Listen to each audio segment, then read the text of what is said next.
Eh bien les amis, je suis le tavernier et nouvelle vidéo sur la chaîne. Celle-ci est une de ces histoires où le protagoniste est un peu différent. Celui-là, les gars, il n'est ni timide ni idiot, bien au contraire. Alors notre histoire commence avec Henri, à la fac, pendant son premier mois d'études. La plupart des gens se seraient déjà habitués à leur vie d'étudiant, mais notre protagoniste, Henri, a un gros problème. On le voit d'abord en train de se cacher dans un couloir de la faculté. Il observait pour vérifier que Yen n'était pas dans les parages. Mais cette fille, celle dont il se cachait, apparaît soudain derrière lui et lui fait une belle frayeur. Elle lui donne un coup de pied dans la jambe, il voit que Yen est bien là pour le tourmenter. Le garçon la salue et lui demande de qui il se cache. Il rit en essayant de dissimuler et dit que ce n'est rien. Il explique alors que cette fille de deuxième année est son plus gros problème. Elle lui fait remarquer que le seul garçon avec qui elle est proche, à la fac, essaie de lui échapper. Il fait encore semblant et dit qu'il ne s'enfuit pas, qu'il ne ferait jamais ça. Elle dit que son épaule lui fait mal et lui ordonne de porter son sac. Henri s'exécute immédiatement. Elle le remercie et s'en va en marchant. On nous montre alors pourquoi il fait tout ce qu'elle lui demande. Tout a commencé il y a quelque temps, quand il est entré à la fac. Il y avait une réunion avec les étudiants. Il s'est présenté à ses camarades qui lui ont offert des boissons pour qu'il s'intègre. Mais il tenait très mal l'alcool et s'est retrouvé rapidement dans un état second. Son estomac commençait à se retourner. Les étudiants ont remarqué qu'il n'allait pas bien et lui ont dit qu'il devait aller aux toilettes de toute urgence pour ne pas être malade sur place. Ses amis lui indiquent où se trouvent les toilettes les plus proches et il part en courant. Mais Yen était de l'autre côté de la porte et, par coïncidence, il lui rentre dedans. Ils tombent tous les deux par terre, il ne pouvait plus se retenir. Il a tout vomi sur elle pendant qu'elle criait de désespoir. Après ça, il est allé la voir et lui a demandé pardon plusieurs fois, mais elle disait toujours que ce n'était pas suffisant. Elle avait aussi dit qu'elle devrait voir comment il allait se comporter à partir de maintenant pour décider si elle lui pardonnerait ou non. De retour au présent, il mentionne que cette journée avait été horrible et que, à cause de ça, il doit faire tout ce qu'elle lui ordonne. Pendant qu'il portait son sac, elle dit qu'elle a soif et lui demande d'aller lui acheter un jus. Henri se plaint qu'elle en demande trop, que tous les jours elle lui demande d'acheter quelque chose. Elle lui reproche d'être radin et de ne pas vouloir dépenser un peu d'argent. Puis elle dit « Bon, tant pis, pas besoin d'acheter le jus ». Il trouve ça étrange parce qu'elle ne râle pas comme d'habitude. Elle se retourne alors et dit que ses vêtements et ses cheveux ont une odeur bizarre depuis ce jour-là. Elle lance quelques sous-entendus en disant qu'elle les a lavés plusieurs fois et que l'odeur ne part toujours pas. Il lui demande si elle ne va pas bientôt passer à autre chose. Puis il part en courant lui acheter la boisson.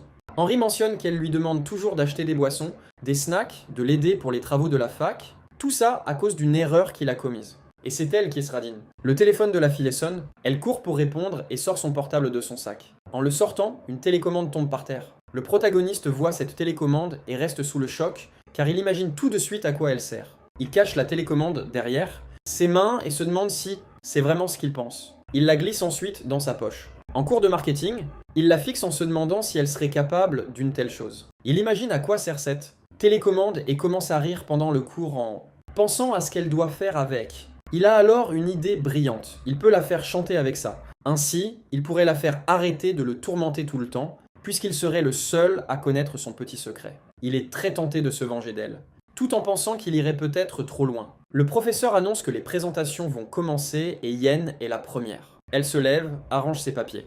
Le protagoniste se dit que c'est sa seule chance de se venger. Dès qu'elle commence sa présentation, il appuie sur le bouton et active l'appareil. Il se demande si ça a marché. Quand il regarde Yen, la fille est toute rouge, commence à transpirer et froisse le papier dans sa main. Elle met la main sur sa bouche pour essayer de retenir des cris, tout en devenant encore plus rouge. Le protagoniste voit toute la scène et se demande si ça fonctionne. Le professeur lui demande si quelque chose ne va pas, si elle se sent bien. Elle répond que non, que ce n'est rien. La fille regarde son sac pour vérifier, mais il est là, intact. Elle commence alors à observer tout le public pendant sa présentation. Le protagoniste remarque sa réaction et appuie à nouveau sur la télécommande. La fille continue sa présentation en parlant très fort tout en bégayant. Les autres étudiants sont confus. Yen essaye de faire comme si de rien n'était, tout en devenant encore plus rouge et en sentant son corps s'échauffer. Le protagoniste avait tout compris. Ce petit appareil était avec elle. La fille essaye de présenter son travail sans que personne ne remarque qu'il se passe quelque chose de très bizarre. Vous avez compris, les amis.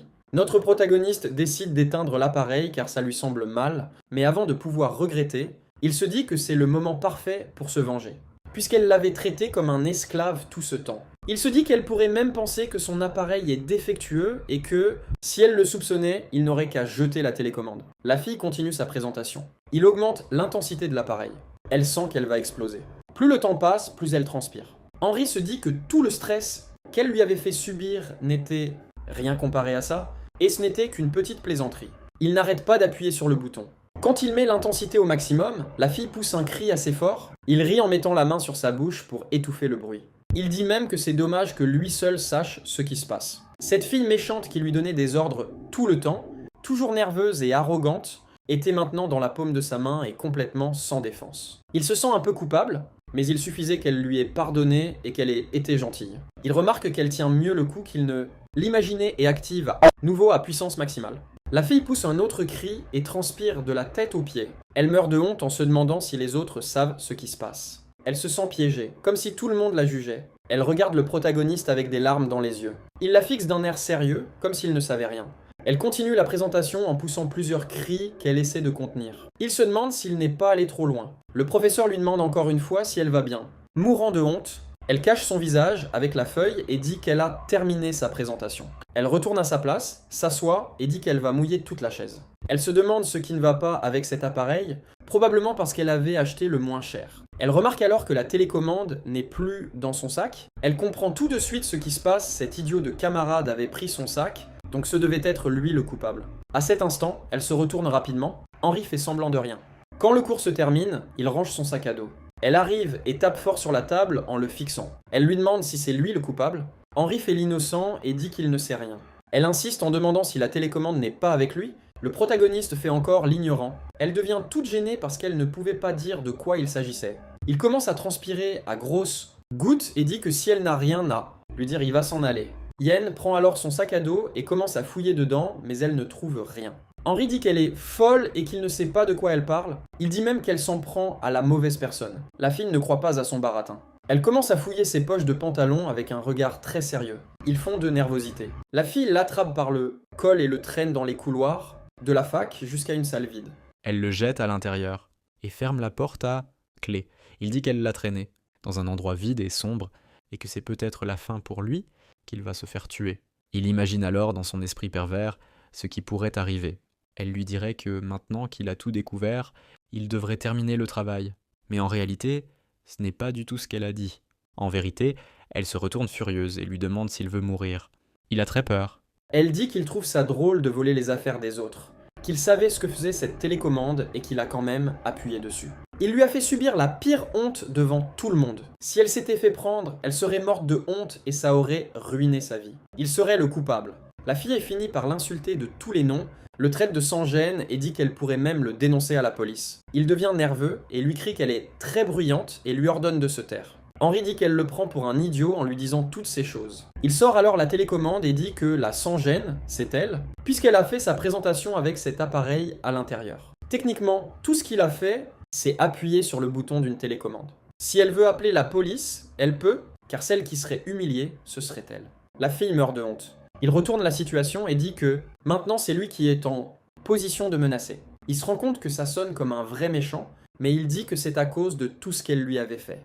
Henri commence à bégayer, un peu repentant de ce qu'il avait dit. Elle le coupe et dit que c'est bon, en lui demandant ce qu'elle doit faire pour qu'il garde le secret. Elle le regarde avec un regard assez irrésistible. Il remarque qu'elle est très gentille et obéissante pour la première fois. Il reprend son rôle de méchant et dit qu'elle sait très bien ce qu'elle doit faire, puisqu'elle l'avait traité comme un larbin tout ce temps. Voilà pour cette partie. Si vous voulez la suite, le manhwa s'appelle Switchon et est disponible sur Toomix. Laissez un j'aime et un cœur dans le commentaire, et surtout abonnez-vous les gars, ça aide la chaîne à progresser.